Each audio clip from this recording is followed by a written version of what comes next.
नमस्कार दोस्तों, मैं राहुल आप सभी का क्वांट बाई राहुल मैथ्स में स्वागत करता हूँ। उम्मीद करता हूँ आप सभी लोग अच्छे होंगे। तो आप सभी को पता है कि हम नंबर सिस्टम की आज जो चौथी क्लास है और हमने कल क्लासिफिकेशन ऑफ नंबर के बारे में पढ़ा। तो चलिए आज जो थोड़ी बहुत थ्योरी बची हुई है उसको कंप्लीट कर लेते हैं।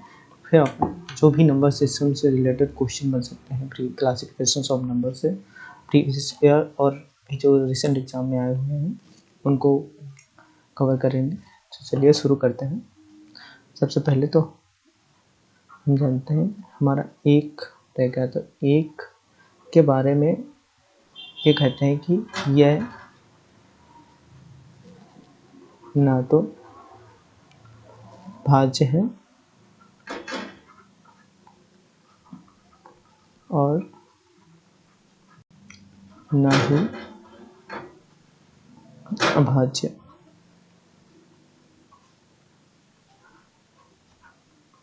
और फिर आगे हम जानते हैं relation between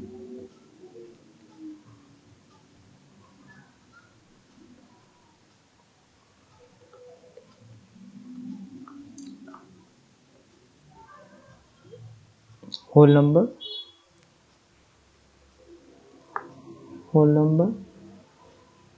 rational number natural number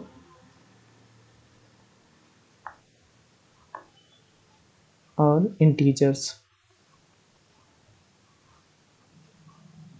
बीच में पूर्ण संख्या, होल नंबर को हम पूर्ण संख्या कहते हैं। पूर्ण संख्याएं, परिमेय संख्याएं, उसके बाद प्राकृतिक संख्याएं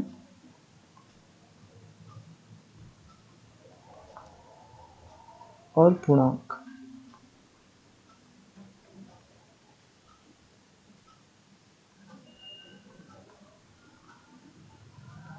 तो मैंने कल आपको बताया था कि हमारे पास जो इनिशियल संख्या होती है वो होती है समित संख्या,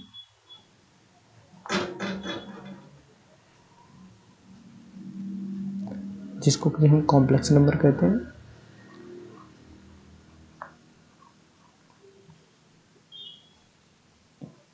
जो समित संख्या होती है दोस्तों, मैंने आपको बताया था कि ये a प्लस आई के फॉर्म में होती है। आई को हम आयोटा बोलते हैं।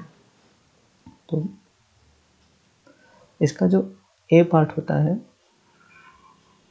ये हमारा वास्तविक संख्या होती है,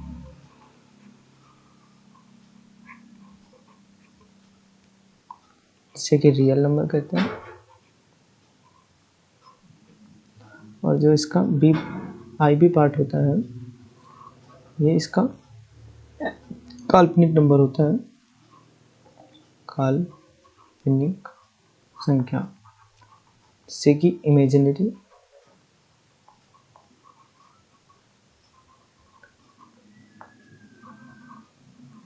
संख्या कहते हैं। अब हम जानते हैं यहाँ से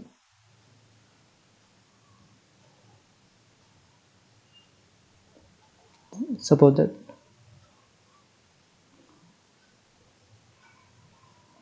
हमने एक बॉक्स बनाया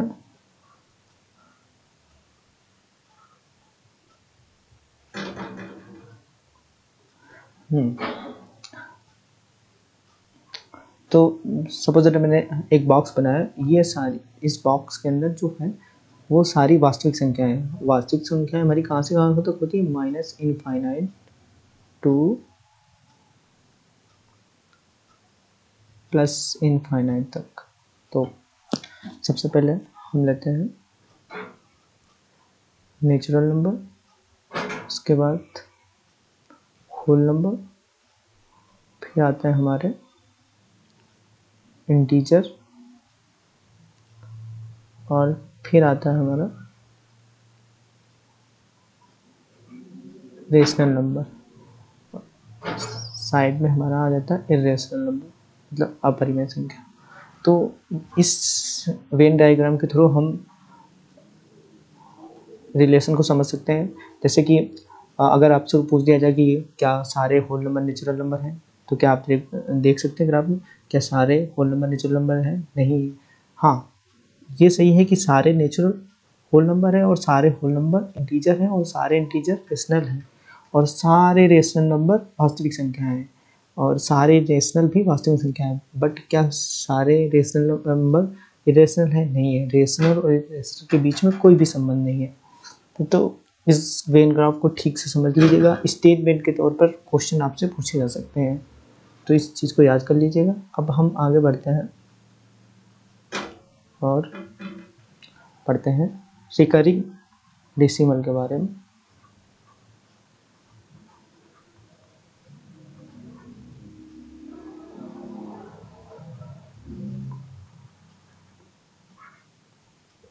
जिसे कि शांत दशमलव कहते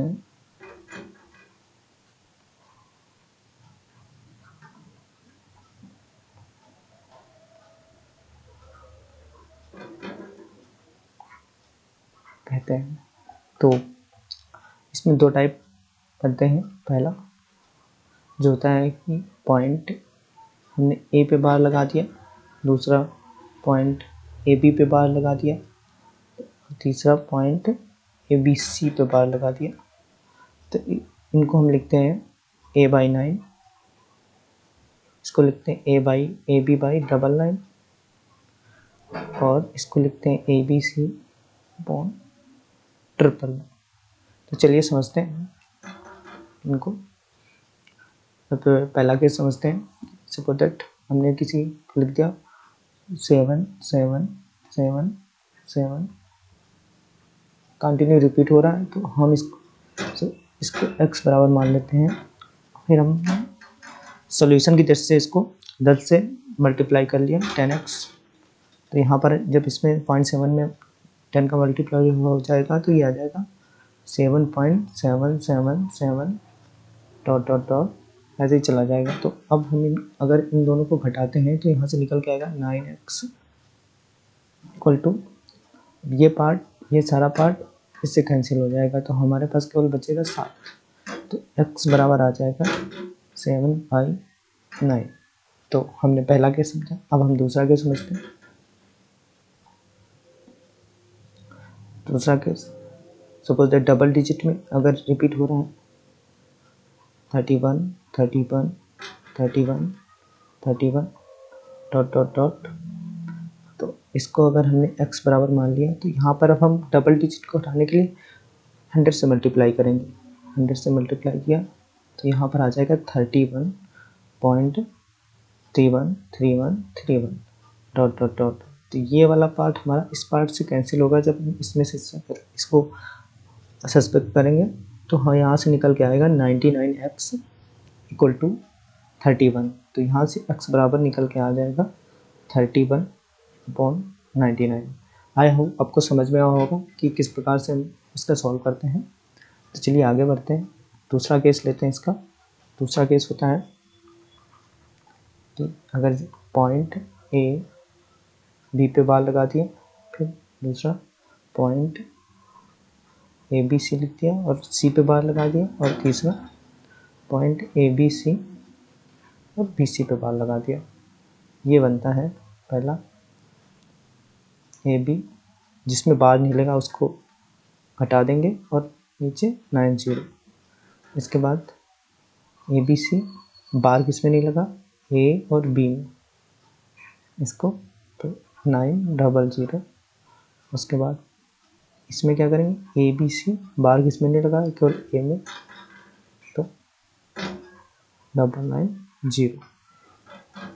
तो चलिए समझते हैं कि कैसे आया ये। तो पहले केस को समझ लेते हैं कि अगर लिखा हुआ है कि 0.255555 इसी प्रकार लिखा चला जा रहा है, तो यहाँ पर हम इसको x बराबर मान लेंगे। अब यहाँ से हमने 10 पे मल्टीप्लाई किया, 10 से मल्टीप्लाई का 10x बराबर 2.5555 रिपीट होता जा रहा है। तो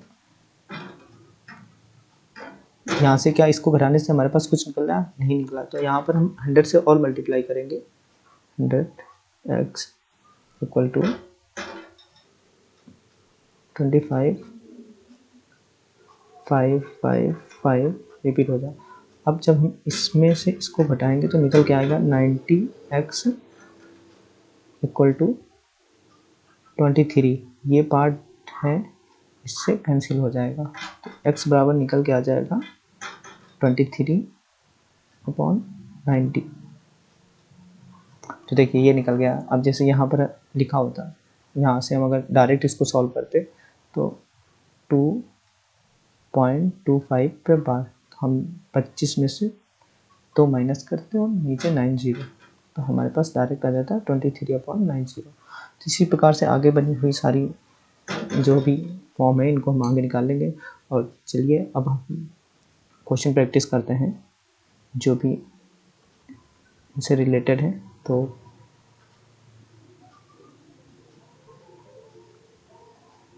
चलिए, तो पहला क्वेश्चन हम पढ़ते हैं कि निम्नलिखित में से कौन सा सही नहीं है। तो एक के बारे में अभी हमने जाना कि एक ना तो अभाज्य है और ना ही भाज्य है, यह स्टेटमेंट हमारा सही है। और दूसरा फिर हमने कल पढ़ा था 0 ना तो धनात्मक है और ना ही ऋणात्मक, ये भी हमारा सही है। और तीसरा हमने √2 एक अपरिमेय संख्या सही है। अगर रूट के अंदर कोई भी ऐसी संख्या है जो पूर्ण वर्ग नहीं है, वो सारी संख्याएं अपरिमेय संख्या होती है, तो ये भी स्टेटमेंट सही है। अब हम तीसरा चेक करते हैं जो कि p क्रॉस q सम है, तो p q हमेशा सम होंगे, इसको चेक करते हैं। तो जैसा कि हमने लिखा कि p cross q suppose that सम संख्या 6 है, तो p क्रॉस q 6 कैसे आ जाएगा, 2 और 3 का मल्टीप्लाई होगा, तो 2 क्या 3 क्या एक सम संख्या नहीं है, तो ये स्टेटमेंट हमारा गलत है।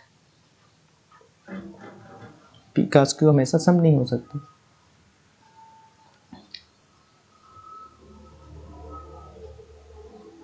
दूसरा क्वेश्चन, यदि एक प्राकृतिक संख्या है तो रूट x क्या है। तो रूट x क्या हो सकता है, हमेशा एक प्राकृतिक संख्या हो सकता है, हमेशा तो नहीं हो सकता। अब रूट के अंदर अगर पूर्ण संख्या, अब √3 अगर लिख दिया हमने, तो √3 क्या एक परिमेय संख्या हो सकती है, नहीं हो सकती। अब उसके बाद ऑलवेज हमेशा एक परिमेय संख्या नहीं हो सकता। अब √3 इसके अंदर हमने लिख दिया, तो क्या √3 एक परिमेय संख्या नहीं है, हमेशा एक अपरिमेय संख्या हो सकती है, हमेशा एक अपरिमेय संख्या नहीं लिख दिया। सपोज दैट √4 लिख दिया हमने x की जगह, क्योंकि 4 भी एक प्राकृतिक संख्या है, तो क्या ये एक अपरिमेय संख्या हो सकती है, नहीं हो सकती, तो ये भी हमारा गलत है। और इसके बाद प्राकृतिक संख्या या एक अपरिमेय संख्या, हाँ ये हो सकती है कि प्राकृतिक संख्या भी हो सकती है। सपोज दैट हमने √4 ले लिया तो 2 निकल के आएगा, तो ये एक नेचुरल नंबर हो जाएगा। फिर अगर हमने √3 ले लिया तो √3 ही आएगा, ये एक अपरिमेय संख्या हो जाएगी, तो चौथा हमारा सही है। उसके बाद हम लेते हैं 100 तक की सभी विषम अभाज्य संख्याओं के एक साथ गुणा किया जाता है, तो इसका गुणनफल का इकाई अंक क्या होगा। तो चलिए हम जानते हैं जो हमारी विषम संख्या क्या होती है, 1 3 5 7 ... 97 तक जाएंगी, सॉरी 99 तक जाएंगी। तो आप सभी को पता है कि अगर एक्स फंक्शन में किसी भी सीरीज में 5 आ जाए, तो अगर 5 का मल्टीप्लाई किसी इवन नंबर से होता है तो वह 0 हो, यूनिट डिजिट 0 आता है, और अगर ऑड से होता है तो 5 आता है। तो जब ऑड से हुआ तो आप सभी को पता है कि यहाँ पर सारी जो 5 का मल्टीप्लाई हो रहा है सारी ऑड से नंबर से हो रहा है, तो इसका यूनिट डिजिट सभी को पता है 5 आ जाएगा।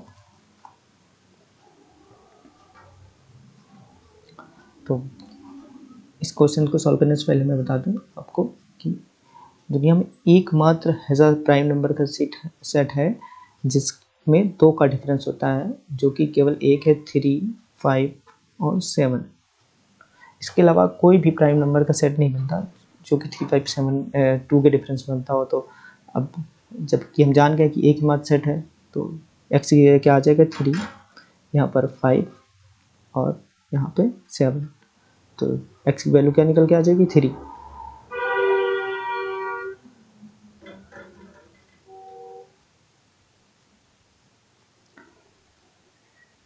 इसी प्रकार से इसको हम समझते हैं कि क्या निकलेगा।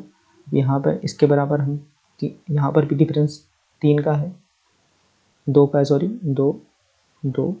तो मैंने आपको बताया अभी कि एकमात्र सेट ऐसा है अभाज्य संख्याओं का जिनका डिफरेंस ये है, तो इसके बराबर 5, इसके बराबर 7। अब में से किसी भी एक संख्या के हम बराबर कर लेते हैं, तो हम इसी के पहले बराबर कर लेते हैं n square minus 33 equal to 3। तो निकल के आ गया हमारा n स्क्वायर बराबर 36। जो यहाँ से n बराबर आ जाएगा वो आ जाएगा प्लस माइनस 6। तो इसमें क्या, जहाँ पर उन्होंने बोला n एक पूर्णांक है, तो n की कितनी वैल्यू +6, n पूर्णांक है तो +6 भी पॉसिबल होगा और -6 भी पॉसिबल होगा, क्योंकि मैंने आपको बताया कि इंटीजर प्लस माइनस दोनों होते हैं। तो कितनी वैल्यू पॉसिबल होंगी, 2 वैल्यू पॉसिबल होंगी। इसके बाद हम आगे बढ़ते हैं। 3 अभाज्य संख्याओं का योगफल 100 है। यदि इनमें से किसी एक दूसरी संख्या से 36 अधिक है तो इन संख्याओं में से एक संख्या क्या होगी। तो आप सभी को पता है कि अगर हम तीनों ऑड नंबर लेंगे, 3 ऑड नंबर का सम हमेशा ऑड होगा, बट 3 अभाज्य संख्याएं कौन कौन सी हम ले सकते हैं, 2 ऑड ले लेंगे, 1 इवन। तो आप सभी को पता है कि एकमात्र सम अभाज्य संख्या जो है वो 2 है, तो यहाँ पर हम 2 लेंगे। उसके बाद ये हमने x मान ली और ये हमने y मान लिया। उसके बाद प्लस और ये इक्वल टू हो गया 100 के। तो यहाँ से x प्लस y का जो योग आ गया 98 आ गया। जब 98 आ गया तो हमने क्या जाना कि यहाँ से उन्होंने क्या बोला, एक संख्या दूसरी संख्या से 36 अधिक है। तो ये अगर हमने x प्लस 36 मान ली तो ये केवल x आ जाएगी, ये 98 आ गया। तो यहाँ से 2x बराबर, इसमें हम 98 में 36 घटाएंगे तो कितना बचेगा 2 और इसमें 6। तो यहाँ से x बराबर हमारा 31 निकल के आ जाएगा। जब x बराबर हमारा 31 आ गया तो y कितना आ जाएगा 98 माइनस 31। तो y यहाँ से निकल के आ गया 767। तो इन संख्याओं में एक संख्या है, तो इनमें से कोई भी संख्या ऐसी नहीं है जो दी गई हो, क्योंकि 67 जो नंबर हमारे 31 और 2 आ जाएंगे। तो ऑप्शन में कोई भी ऐसी संख्या नहीं दी गई है, तो नॉन ऑफ दीज ऑप्शन सही हो जाए। उसके बाद हम आगे बढ़ते हैं। अब इसमें क्या लिखा है कि 2 लगातार पूर्णांकों का में से एक समय, हाँ कल मैंने आपको बताया था कि कोई भी 2 संख्या ले लो दुनिया की लगातार, उनमें से एक सम संख्या होगी। सपोज दैट हमने 1 2 ले लिया, 3 4 ले लिया, 8 9 ले लिया, कोई भी लगातार दुनिया की संख्या ले लो 2, कोई भी 3 ले लो तो एक 3 से डिवाइडेड होगी, कोई भी 2 ले लो तो एक 2 से डिवाइडेड होगी। तो फर्स्ट स्टेटमेंट हमारा करेक्ट है। दूसरे स्टेटमेंट में मैंने आपको कल डिटेल से समझाया था कि किसी भी विषम पूर्णांक का जो वर्ग होता है वो हमेशा 8n+1 की फॉर्म में होता है। इसको डिटेल समझने के लिए आप कल के थ्योरी सेक्शन देख लेना के। उसके बाद निम्नलिखित में किस परिमेय संख्या में अशांत पुनरावृत्त दशमलव है। तो आप सभी को पता है कि अगर 2 4 6 या 5 से हम डिवाइड करते हैं तो ये पूरा कट जाता है, बट जो भी प्राइम नंबर हो 3, इनका मल्टीपल या 7, जब इनसे हम डिवाइड करते हैं तो अशांत दशमलव हमारा बनता है। तो यहाँ पर तो ये तो बनेगा नहीं, ये भी 5 है कट जाएगा, ये भी पूरा कट जाएगा, बट यहाँ पर जो 3 का मल्टीप्लाई है ये सही हो जाएगा हमारा।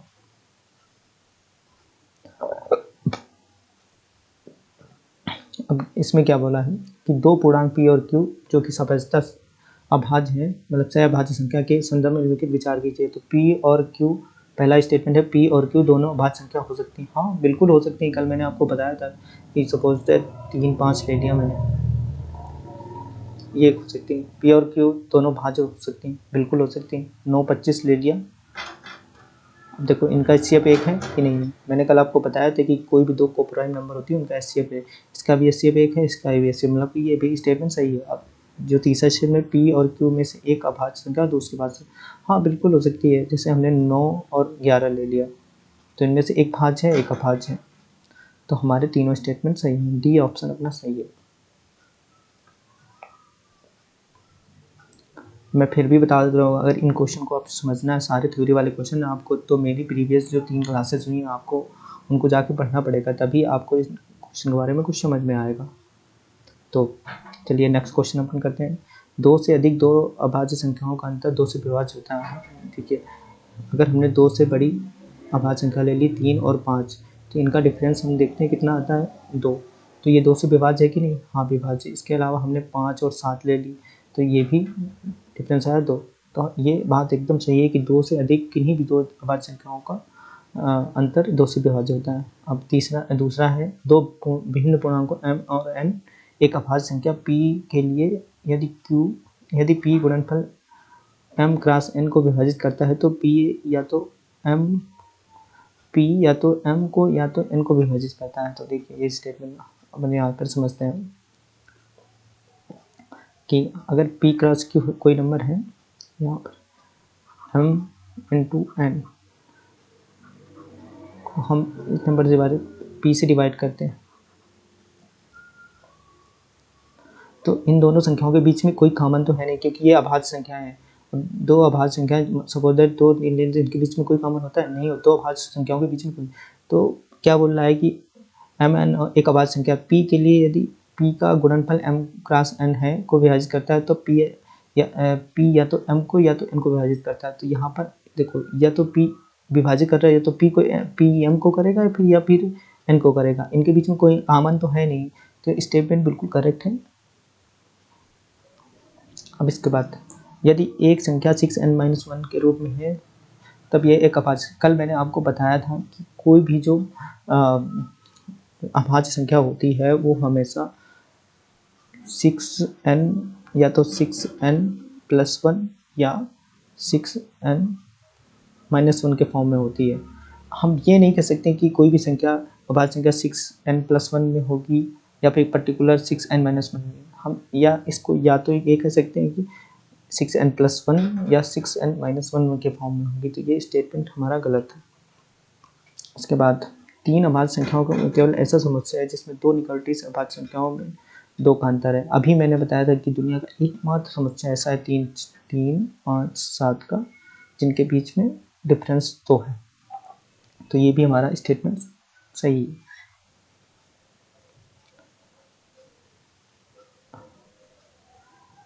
अब इसको हम पढ़ते हैं। ए बी एक 2 अंकीय अभाज्य संख्या है। ए बी जहाँ पर ए और बी बराबर नहीं है, यदि ए बी को विपरीत किया जाता है तो भी प्राप्त संख्या बी एक अभाज्य संख्या है। तो ऐसी संख्याओं का योग कितना हो सकता है, तो चलिए हम निकालते हैं। तो पहला क्या होगा, यहाँ पर 11 में डबल अंक हो जाएंगे, मतलब ए बी बराबर नहीं है, तो 13 का 31 सही हो जाएगा। उसके बाद 17 का 71 हो जाएगा, ये भी सही है। 17 के बाद क्या आता है, 23। अब क्या हम 20 से 30 के बीच में कुछ लेंगे। 20 से 30 में आप सभी को पता है कि यूनिटी 2 आ जाएगा, जो कि एक विभाज्य संख्या होगी, तो ये नहीं। अब हम इसके बाद लेते हैं 31 का 13 हो जाएगा। उसके बाद हम लेते हैं 37 के बाद हम लेते हैं, अब क्या हम 40 से 50 के बीच में और 50 से 60 के बीच में कुछ चेक करें। 50 से 60 के बीच में कुछ, और 60 से 70 के बीच में कुछ नहीं चेक करेंगे, क्योंकि आपको सभी को पता है कि यूनिट डिजिट 6 आ जाएगा, यहाँ पर 5 आएगा जो कि 5 से कट जाएगा, और यहाँ पर 4 आ जाएगा जो कि 4 से कट जाएगा, यहाँ पर 2 आ जाएगी जो कि 2 से कट जाएगा। तो यहाँ पर कोई भी प्राइम नंबर हमको नहीं मिलेगा। अब हम लेते हैं, उसके बाद 70 के बाद हम यहाँ पर लेंगे 73। उसके बाद हम लेंगे 71 और 73,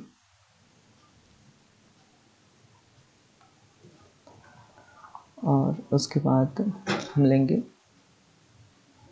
79।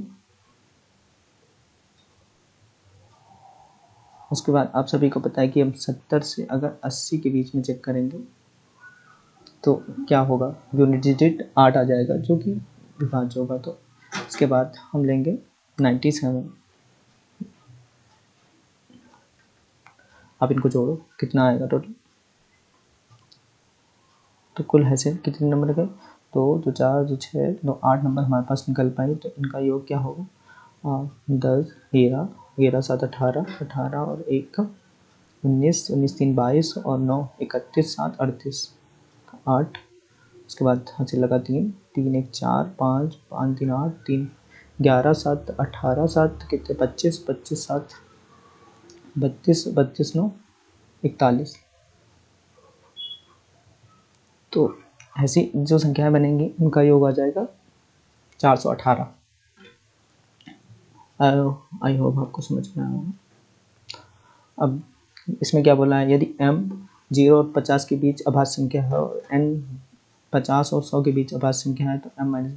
कल मैंने आपको बताया था कि जो 0 से 50 तक अभाज्य संख्या होती हैं वो 15 होती हैं और 50 से 10 तक जो अभाज्य संख्याएं होती हैं 10 होगी। तो यहाँ से हम निकाल लेंगे 15 माइनस 10 जो कि 5 आ जाएगा, जो कि ऑप्शन हमारा बी सही हो जाएगा।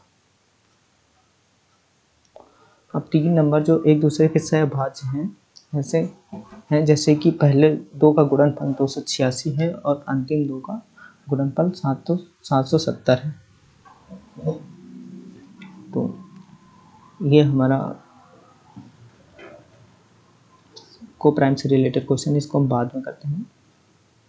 ये क्वेश्चन अपन करते हैं x y तथा z अभाज्य संख्याएं तथा x प्लस वाई में z बराबर 38 है, x का अधिकतम मान क्या होगा। तो चलिए हम करते हैं। अब सभी को पता है कि हम यहाँ पर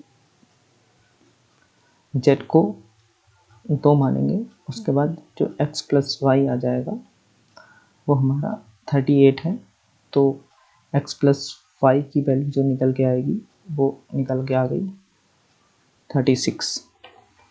अब अगर हम यहाँ पर x को y को 1 ले लेते हैं तो ये 35 होगा जो कि प्राइम नहीं है। इसको y को अगर हम 2 ले लेते हैं तो ये 34 होगा जो कि 34 प्राइम नहीं है। यहाँ पर अगर y हम 3 ले लेते हैं तो ये कितना हो जाएगा 33 जो कि प्राइम नहीं है। अब y को अगर हमने 4 ले लिया यहाँ पर तो ये हो जाएगा 31 जो कि प्राइम है, बट y प्राइम नहीं। तो हम क्या लेंगे यहाँ पर y 5 और ये हो जाएगा 31। तो x की जो अधिकतम वैल्यू हो जाएगी वो 31 हो जाएगी। यहाँ पर 31 y भी प्राइम है, 5 भी प्राइम है और 2 भी प्राइम है। अब n 3 अंकों की सबसे छोटी अभाज्य संख्या है। जब n को 13 से डिवाइड तो 3 अंकों की जो सबसे छोटी अभाज्य संख्या होती है वो 101 होती है। अब जब हम इसको 13 से मल्टीप्लाई 13 से भाग देंगे तो 13 से 91 कितना शेष बच जाएगा 10। तो डी ऑप्शन सही है। तो चलिए आज की क्लास में इतना ही। कुछ और क्वेश्चन मैं ढूंढ के लाता हूँ और उसकी प्रैक्टिस करवाऊँगा शाम को। Thank you. अगर आपको वीडियो पसंद आए तो लाइक शेयर और सब्सक्राइब करें।